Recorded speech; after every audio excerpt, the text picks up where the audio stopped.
Oo. So, to God be the glory. So, mao na siya nga ganina na nagistorya mi ni father kanang to God be the glory si father naminaw jud si father no kanang nayon ko kay father, "Father,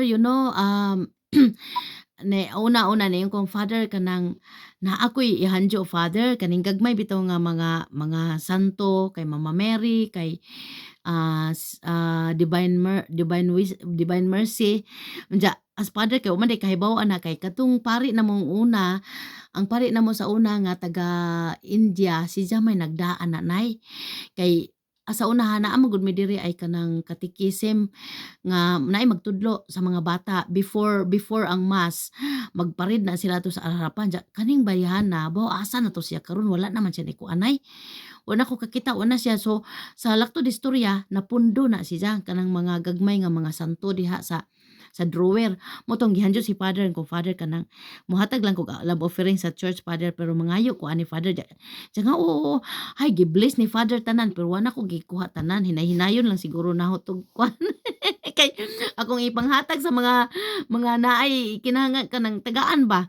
Oo, oo. So kay gapundo ra man na dito sa kuanay gapundo. Diya mao to nga na-timing diya ni father, "O kumusta naman ka?" Ingon ko nga, "Ay salamat sa Dios father, I'm okay, I'm blessed." Ganan, ganan. Ja mao tong istorya men diya nga, "Okay, see you." Ingon si father diya, "See you on Saturday." "Oh, I'm sorry father, I'm not here on this coming Saturday. I was here last Saturday. Father Michael was here and then every other week iba lain-lain man nga pare. Kay tulo man gud ang simbahan. So I was here last Saturday, Father, but this Saturday I'm not here. I'm going to London because we have a anniversary El Shaddai." So mo tong siya nga, okay, okay." So akong giingnan siya si Father nga, "Alam mo Father, last week Wednesday si Father Michael hapit siya dili makaabot diri sa simbahan kay kusog ang uwan last week unja si Father na late." Ingon si Father Michael nga, "Ay salamat mayroong tatlong parishioner nga niabot nya usa ko ato nga dakog dako jamong padong kay kusog laging uwan grabe grabe ang uwan nagbunok unja gabutas ko kay ang kalsada naa ni kuan ang uwan unja ang ubang lugar di ay baha na." Mao tong ningon si Father pagkahuman og kanang misa niya nga, "Do you want cup of tea?" Ningon po kong father, "Oh, oh yeah, yeah, yes father." Ako lang siya ginang, "Yes father, I will make you cup of tea." Pero nauna na dahil siya dito sa ibabaw kay sa second floor na aman may gamay nga kitchen. So kaming duha ni father nagistorya-istorya didto unya nagdali si Zayn ko nga mahinginaot ko father nga iniguli nimo wala nay uwan unja kay naa sige pa man gyapon uwan ja mo tunay nga sige kog ampo ko nga Lord kana in town Lord, ayaw na in town pauwan na diri sa UK Lord kay daghan mang mga lugar na kay niyo man Sister Merlita, "Sis, gabaha ba dyan diri sa among lugar atong ilang kanang unahan pa sila ha." Kanang naay dako dito nga sa Sheffield ba bahaunon man ang kuan na kay mobito na sa alan di ganahan nga gaplano ta may mobalhin sa Sheffield pero ningon sa alan dili siya gusto dito sa Sheffield kay bahaunon ja murag dili maayo ang kuan di para diri ba nga patag diri sa among patag. Doo mi sa supermarket, doo mi sa simbahan, doo mi sa GP, sa clinic, doo mi tanan. Grasya sa Ginoo ni. Pero 8 taon po, 8 tuig po na mo ning umagwanta na ho nga inampuay. So, sa madaling istorya nay, nang niingon kong father nga, salamat sa Ginoo father kay karon paggawas jud namo sa simbahan ba. Nakita nako ang sky, blue ang sky. Sabi ko, "Look at Father, the sky is blue. It's very nice. To God, thanks be to God, glory to God." Anak ko, siya nga, "Yeah, yeah, yeah."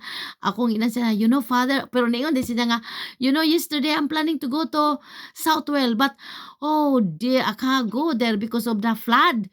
And ko nga, "Yeah, I hope now, Father, the flood is slowly gone." Sabi niya, "Yeah, yeah, yeah, I think." So ako siyang giinan nga, "You know, Father, I was praying since last week that hopefully the rain will stop and I pray to God yesterday, Father." Ako siyang ina, "Yesterday, Father, I went out in my bungalow and I look at in the sky. It was really raining because I went to town yesterday. So I said to God, in the mighty name of Jesus Christ, Lord, I blew the sky, I blew the ang panganod. Sabi ko, papuntahin ang ulan, papuntahin ang panganod sa Africa, sa bansa na kung saan walang ulan, Lord, kasi we have enough rain here." Sabi ko kay Lord. So sabi ko, "Bahala na in Jesus name." So nilakaw ko. So walay uwan. Pag uli na ho, agoy ni bundak mga uwan siya ko, ay di bale, your will be done Lord dili. Pero wala man ko nasubo nga, wala gitubag ni Lord akong panalangin gahapon na nga, nagsige gahapon uwan. Pero salamat sa Ginoo karong buntag, wa jamoy uwan, landag, nag-blue sky. So ingon ko kay Father, God is really good. Father, sabi niya, amen, amen. Unja naingon ko, Father, alam mo ba, my mother told me, last 2 weeks ago, it was Fatima, Feast of the Fatima. And then sabi niya, and my mother went to the mountain because we have our old house there. We have our families there, our sisters, family, brothers, family is there. So they have a gathering there. They celebrate a Fatima feast. So to cut the story short, when they went there, my mother said when they were in the house, it was raining. And my mother talked to the Fatima. Ay na, mga in English naman ko. In English man kong father, so na in English na. Niingon ko nga, in English so na lang na. Ingon ko, nakasabot ka na kasabot ka? Niingon kong father, my mother talked to Mama Mary in the statue that, Mama Mary, please Mama Mary, stop the rain Mama Mary because we're going to walk, catching the bus in the couple of miles away. So, do you know Father? Mama Mary answered. And that's why my mother told me that we can talk to God, we can talk to Mama Mary. And unsa gitubag ni Father? It's true. Kung ikaw ay motuo, ako na lang bisayaon, kung ikaw ay motuo sa imong gisulti sa Ginoo, dunggon sa Ginoo, basta ang imong kasing-kasing. Atong kasing-kasing ba, nakita si Lord hinlo ato kasing-kasing, dunggon sa Ginoo. Mao di ay nanay. Naay mga pag-ampo nga dili dunggon sa Ginoo kay ngano naay harang. Unsa may harang anay? Nganong di man na maabot sa Ginoo ang atong pag-ampo, unsa may harang nay? Ha? Sala. Tama nay. So ang atong sala mao nay harang, mao nga dili dunggon sa Ginoo ang atong mga pag-ampo. So pero naay solusyon. Kay kitang tanan makasasa man tang tanan. Makasasa tang tanan pero naay solusyon. Ang solusyon ana muduo ta sa Ginoo sa mga sakramento. Kay kita sa Katoliko naatay 7 sacraments. Kanang mga sakramento nga gihatag sa ato sa Ginoo, grasya na siya. Ang sakramento sa binyag, pag kita nabinyagan ta, mahimo natang anak sa Ginoo. Ang sakramento sa confirmation, pang confirmation maunay mohatag sa atong strong ang spirit nato ba, mo strong na siya kay na-confirm naman ta na kuan na ba nagilakan na jud ang atong faith nga kinahanglan tininuod na ning atong pagduo sa Ginoo nga kita anak na ta sa Ginoo. So naa na tay power. Na natay power nga atong say nga na kanang reject ang alok ni Satan, ang alok sa demonyo. Oo, kung kintahay makakita kintahay ta og kuano kanang nay say nga na parehan example. Atong 3 months ago man siguro to nakakita kog pitaka. Naggalakaw ko ba nay, nakita ko pitaka nay, pagtan-an ako sa pitaka nay, hala na ay duha ka kanang ATM ba kanang bankis card, bangko. Unsa pagtan-aw na ko sud, hala na ay daghang kwarta. Hoy Ginoo ko Lord, unsa man manahon ni? Pero ako gahunahon akong no, wa. Inko nga teka Lord, asa na to ni dadon Lord? Ato tas post office kay mangayo kog kanang advice kung asa na ko ni dadon. Lakaw na ko paingos post office kay adto na ko sa post office ihatag, bahala na post office kung unsaon ni ja. Unja naaman toy kuan kanang naaman toy ngan. Alak taod-taod na ay binatilyo nga gadagan. Nitanaw ko ni jan siya nga, do you see my wallet? Inko nga hoy. Purse, ang tawag, ang wallet dire purse. Did you see my purse? Sabi ko, what is your name? Nisulti siya. Are you sure? You lost your wallet? Sabi niya, yeah. Nedto ko dito sa karon makadungog ang kuan. Unja ang mga staff sa post office nga, you are so lucky. Sabi ko, yes. Kasi kung iba yon sa panahon ngayon, if other people this time, a lot of people need money. Maybe this money is gone already. But you are so blessed because the one who found this purse or your wallet, is have a fearing God.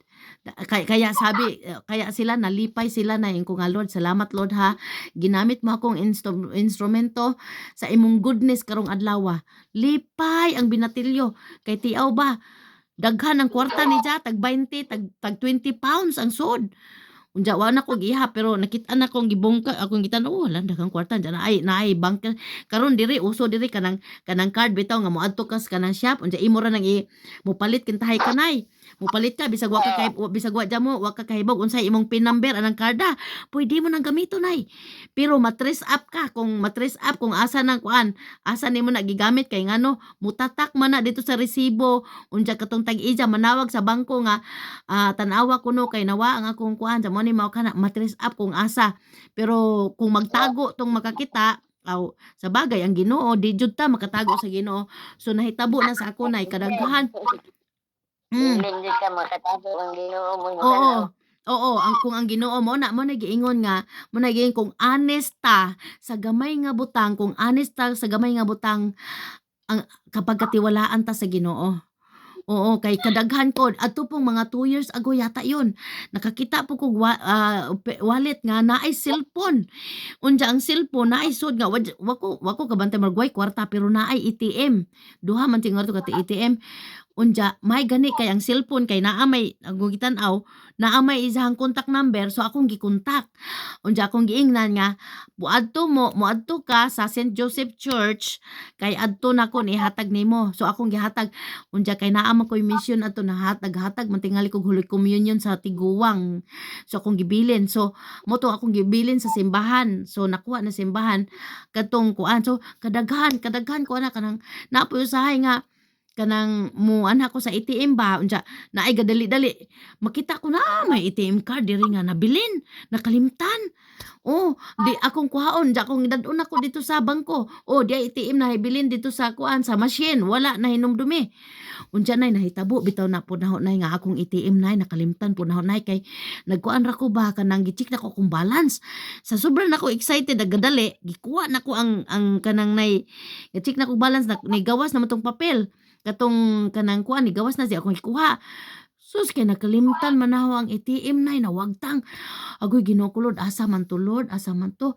Gitawagan ako ang bangko. Unya gipagtawag nako sa bangko, giingnan ko nga, "Okay, don't worry Mrs. Short.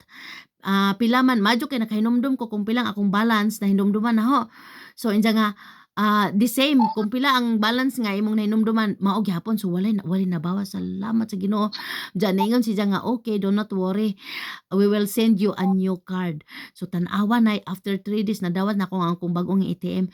So mo na ko nga Lord salamat jud mo Lord kay siguro ingon ko nga mauna ni ang kana bang sukli nay o kana bang kung unsay imong gibuhat sa imong isig katawo ba kung buutan ka honest kay imong isig katawo kung nay mahitabo sa imuha atabangan ka sa Ginoo. Mao jud na nay. Oo, mao jud nay akong kuan ba. Tinuod na. So, salamat sa Ginoo permi kung usahay na ako'y kanang mawagtang bitaw nahon ko nga Lord. Asa man to Lord ha. Kay bawo man jud ko Lord nga nakahibaw kag asa Lord. Makit-an ra man to nato. So, muna makit-an ra man. Pag naatay kuan so na ang favor ba naa sa tua kay di man tani sa pasagdan pa sama sa imong relo di ba sa imong relo salamat sa Ginoo nakit-an na nimo. So ang akong kuan puhonay makalugar ko kwarta di lang ko mosaad pero loobin ni Lord nay kanang siguro ang akong hello nay napaka diha nag, nag naglibot-libot lagi na imong kuan na naglibot-libot Signal lagi.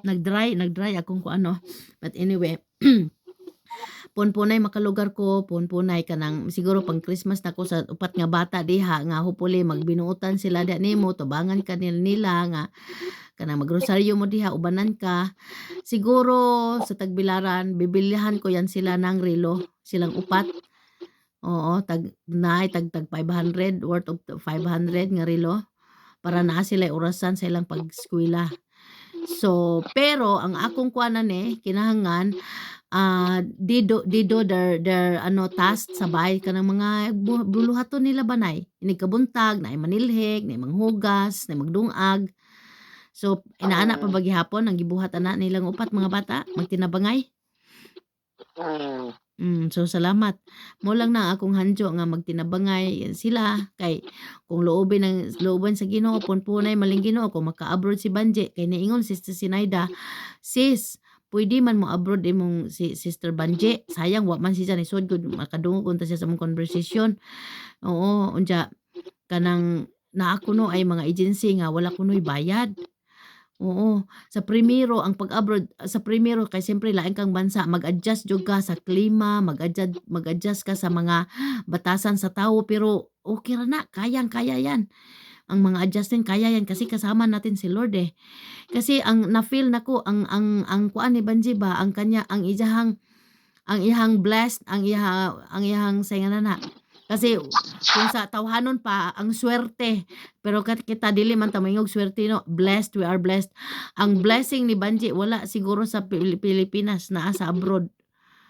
So, yun ang ano, so we will see kasi andiyan naman ano naman siya karon, nag-active naman siya karon. So, unya kini pa pod nay kanang di niingon mo kung Juna nay nga mohandyo kog manok kay June. Unya, Oo. unsa may plano nimo? Ikaw bahalang mag-decide kung kanus-ani mo dadon ang manok dito sa opisina. Unya ingnon nimo sila Ang nga gingan man ang Gina yang mama gipatid ang ginayari kay dadon sa Sabado o Linggo. pero buhi na ha, buhi. Nya kinsa may Uy, kasi para bahala na sila kung unsaon nila ilabang paitlogon o ilabang padaghanon. Unya ingna nga iampo ang pamilya ni June labi na Jane, si Jane nga magmalampuson sa iyang pag-eskwela, makamtan ang iyang mga plano kay mao nay akong kuan unya tagai as norma og 500. Anang kuan, oo, apil na to sa akong kompetisyon gibasang Banje ang akong kuan, naman ko'y gilista. Oo, so yung istorya kasi yung manghata manda ha? uy sahan kita ako ato gibasan ako no Ang unsa? ita na kaniya kuangan na lang transportasyon. Haleluya, salamat sa Diyos. Narito tayo sa labas ng ating bahay. At ipakapakita ko po sa inyo kanina po pagkatapos ng misa, after ng mass. Salamat po sa Diyos, talagang blue sky. Kanina, yung wala talaga ko nakitang panganod. Ngayon lang may panganod ng konti ngayon, pero salamat sa Diyos dahil talagang Lord, thank you so much. Ito mga panganod na ito, papadala mo po ito Lord sa bansang Africa, sa Middle East na nangangailangan ng ulan dahil tayo ay higit sa sapat ng ulan dito sa UK. So, ito lang po ay dugtong ko sa ano ng nanay namin na aking conversation sa akong nanay kanina na tunay nga po na talagang napakabuti mo Lord God at Mama Mary, salamat po sa inyong pagdinig sa aming panalangin. Kami ay yung kinakalinga, mahal na inang Birhen Maria, inhan sa kanunayang panabang na kung saan ito ang debosyon ng nanay ko noon. Maliit pa kami. Salamat Mama Mary, thank you so much. At I know Mother Mary and Jesus Christ, they are inseparable. Ang mahal na ina at ang Panginoong Hesus, they are inseparable. So, salamat nga tagaan ko ginahan nga nagtudlo ka na ako. Kung kinsa ang Ginoo, kinsa tong saligan walay lain kundi ang atong magkagagahom nga sa tanan sa Kristo Hesus. Ug ang ako day pud i-share bahin sa katong katapusan sa September nagpadala kog kwarta sa akong nanay through sa akong pag-umangkon karon kay nagkaroon man ng changes ang SIM card sa akong pag-umangkon unya kay para lagi gatipid lagi kunuhay as gatipid sa charge. So instead nga idiretso nako sa Bohol akong gidiretso sa Manila para akong pag-umangkon na lang magpada nya karon kay man ko magdahom nga akong pag-umangkon nag-alili og SIM card. So sa GCash so anang hitabo na stuck na stranded ng mga 3 weeks. So ningon ako kanang murag gisukod ang akong kuan pod ba akong pasensya kay nasuko nako sa GCash nga no ang GCash nga Kay sige na kog panawag sa kuan sa remittance. Tawag ako ng tawag sa remittance na kung puwedeng i-retrieve kasi ako naman yung nagpadala ng pera, baka puwedeng kunin. Sabi naman ng remittance sa akin, ano, "Ma'am, pasensya ka na kasi once na nakapasok na doon sa number, mobile number ng pamangkin mo, GCash number, hindi na namin yun puwedeng kuhanin kasi nakapasok na." So, sa madaling salita, hindi po ako puwedeng tumawag doon sa GCash na main kasi nandito ako sa abroad. So, sabi ko, ininstruksyonan ko yung aking pamangkin na kung kailangan nila ng mga supporting, sabihin mo sa akin dahil kontakin natin yung remittance diri sa London at handa naman silang, willing silang tumulong. Itong pamangkin ko po is very busy, nag-aaral at may mga exam, so hindi ko na siya kinukulit. Hinahayaan ko na siya kung anong may time siya, kung anong vacant day siya na i-ano niya, pa-follow up po niya. So, hinahayaan ko. So, pray ako ng pray kay Lord na nawa ma-retrieve nga po yung pera. Hindi hindi po biro kasi siyempre ilang sakong bigas din pong mabili yun, oo. So, sa madaling salita, to God be the glory, ang pamangkin ko hindi nag-text sa akin, "Tita, wait." Ang huling text niya sa akin, "Tita, wait lang." Kasi sabi ng ano, i-ano daw, ipa-process pa, ang dami pang mga tanong sila daw, ang dami yung sa GCash sa opisina. So, okay, sige, wait ako ng wait. So, umabot nga po ng 3 linggo at nakatanggap po ako ng message nung other day na, "Tita, andito na ang pera, anong gagawin ko?" So, praise God, praise the Lord. Kasi hindi man 'tong pamangkin ko nagsabi sa akin na, "Sige lang tita kasi ito sabi ganito." Isang beses lang siya nagsabi sa akin na, "Wait lang daw." So, parang ano na ako ba, parang nag-e-explode na yung ano ko kasi birthday ng nanay ko no October 20. Tapos, gusto ko man na mag-ano sa kanya, may pinadala ako pero yung sapat lang.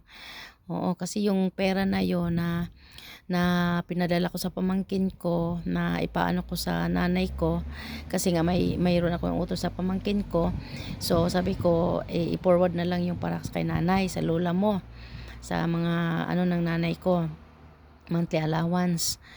So, yun po naantala. So, ngayon inutang ko po 'yun sa asawa ko, buti na lang pumayag sa akin na, inutang ko po para makapagpadala po ako ng gano'ng halaga. So, ngayon po salamat sa Diyos dahil, kailan ba 'yun? Diocesan, a week, oo, last week. Sabi ko sa nanay ko, kinausap ko yang si sister-in-law, marami silang manok. Sabi ko, "Bigyan mo ako ng isang manok, babayaran kita ng 500, ibigay sa opisina ng El Shaddai sa Tagbilaran.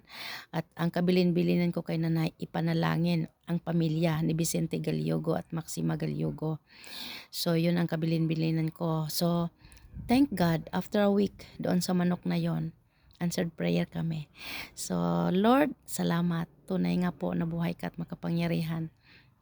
At katulad po ng mga patotoo na Lord, thank you so much Lord, who am I, sino ako para bigyan mo ng pabor, pero Lord, narito ang puso ko, nagpapasalamat sa iyo, nagsusumamo sa iyo, humingi ng tulong sa iyo at humingi ng pabor sa iyo, na nawa ako, aking brother husband, buong pamilya, lahat ng mga prayer partners, kilala mo po nasa puso ko, ang mga tao nasa aking puso, lalo na po yung mga ka-group, prayer group ko.